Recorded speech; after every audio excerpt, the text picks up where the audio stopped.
Hello, welcome back to the Silejo city. We start off by looking at this new neighborhood I created behind the autocar parts shop, because obviously we need more people, but other than that we also need to give them some education, because as I was building the commercial strip with the shops and so on, I quickly noticed that not all jobs could be filled in those job opportunities, because all of our residents are pretty dumb.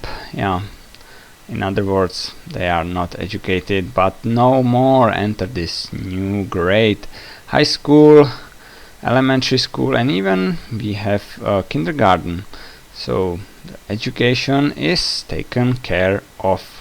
Now the surroundings of the school are pretty much defined by the roads, although I have added this one which will be reserved for the school buses here, and I'm right now adding some sort of a crossing over this road, because this way we will lead our main pathway going from the other side of the town to the school. So you certainly want your kids to be safe when crossing the road. So I think those yellow marks might do it. The bus stop is there. We will decorate that later on. There are some buses, really not much. As you can see, the school itself is no big. It's a rather small one. The parking, there is no special parking lot for our school, just these parking spots along this main road. I use the pattern on this road that is already present along the shops. It's the same road I've been already using, and because I really like how it works and how it looks, I'm pretty happy that I was able to use it once again here right in front of the school. And I will copy it on the other side of the road as well, although I'm not yet sure what's gonna be there on that empty place that you have seen, but let's leave it for future myself who can certainly take care of that. Now I'm plopping a football field, which is a rather popular sport around here, although the Silejo team is pretty terrible at football. There was just one guy who was really good in recent memory. He was named Jake Butler, and he even managed to get a football scholarship from the college, from the Oregon University, and almost made it to the National Football League. But unfortunately, during his first training camp, where he made it as an undrafted player out of the college, he tore his ACL and never really got another chance after that. He right now serves as an athletic director on our high school, and I could see him one day being even the head coach of the local team. Although right now there is certainly a coach. It's an old pal called Mike Butler, and you certainly guessed it, it's Jake's father.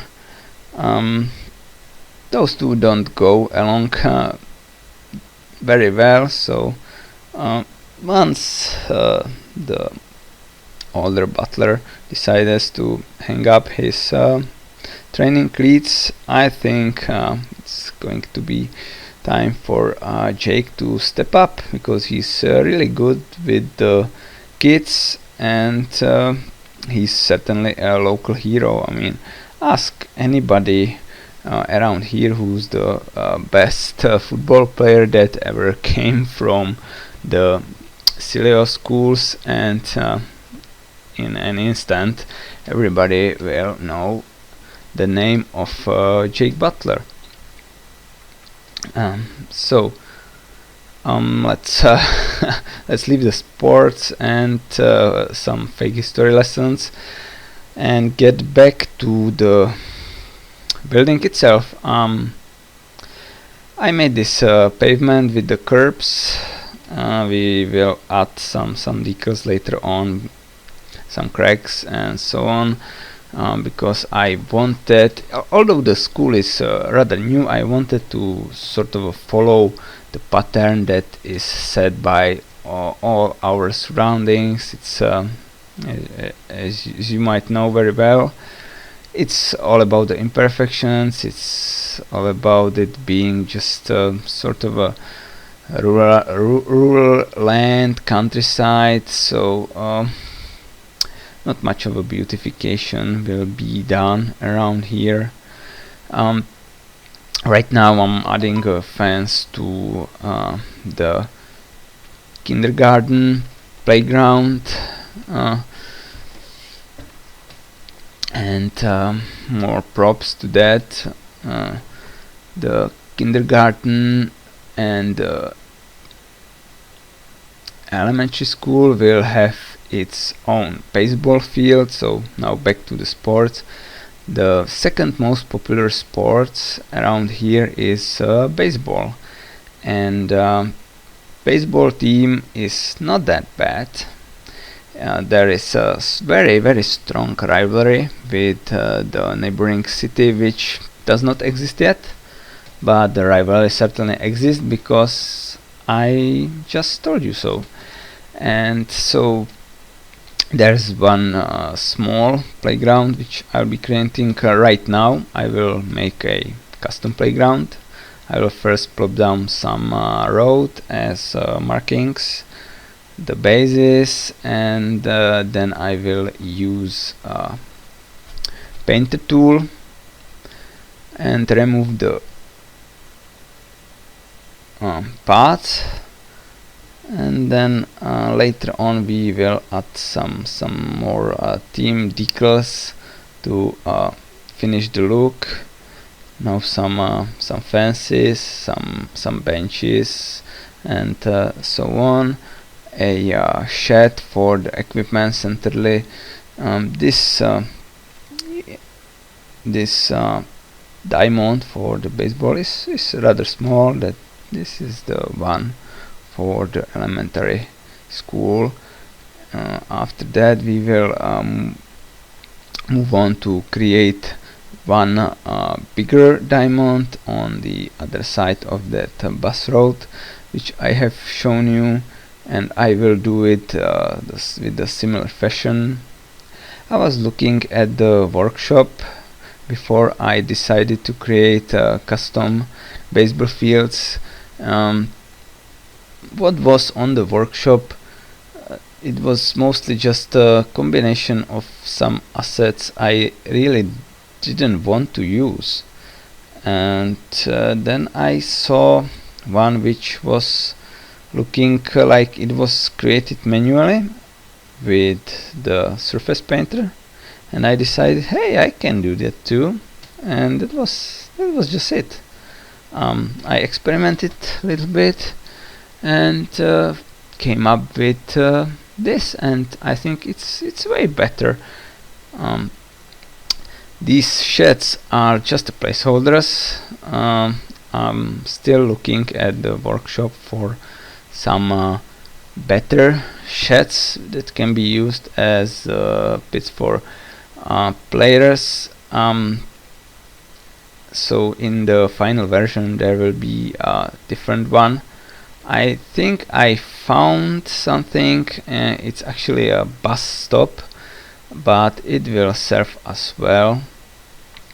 And now decorating the place with chain link fence for sure, and then we will get to add some foliage around here.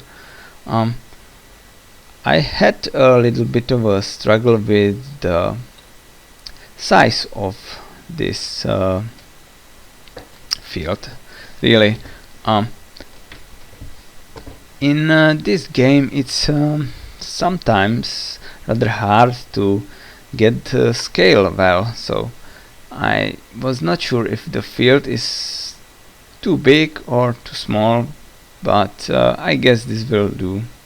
Also, you might notice the little technique I used here, that instead of plopping some custom gate for this chain link fence, I just used one nibble of the fence and placed it sideways, so it looks like it's actually a gate.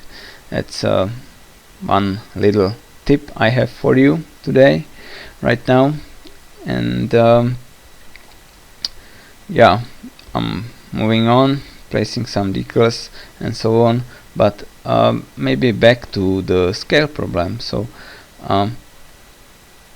I decided to somewhat believe to the author of that football field, and looking at the Google Maps, I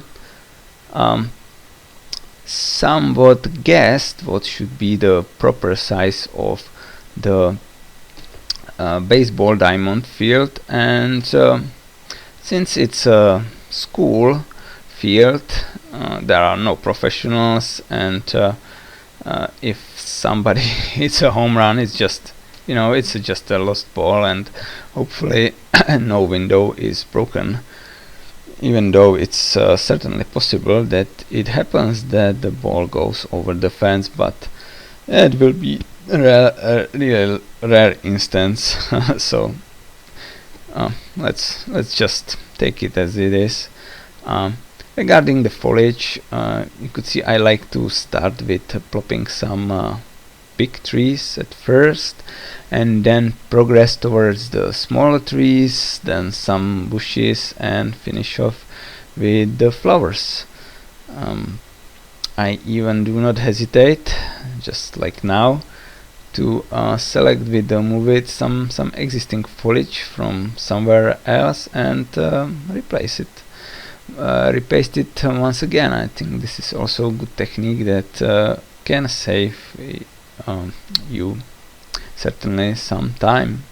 Then I added some cars, some trash around here. Really just this is mostly just a finishing touch, because the details, they are really adding the realism to the place. So do not hesitate to put in some details like that, just pegs, cracks, and small trees, bushes. So when you then do the close-up views and screenshots, it's sometimes really give you the feel that it's a real place. If you do the proper lighting and so on, really this game City Skyline is like none else in this regard. You can create really amazing things, and that's what I'm trying to achieve right now with this school and sports fields, and I really like how it came out. And since we are approaching the end, let's look at the before and after shot, and I will leave you with the cinematics. So have a nice day, give it a thumbs up, subscribe, and hopes to see you in the next one. Goodbye.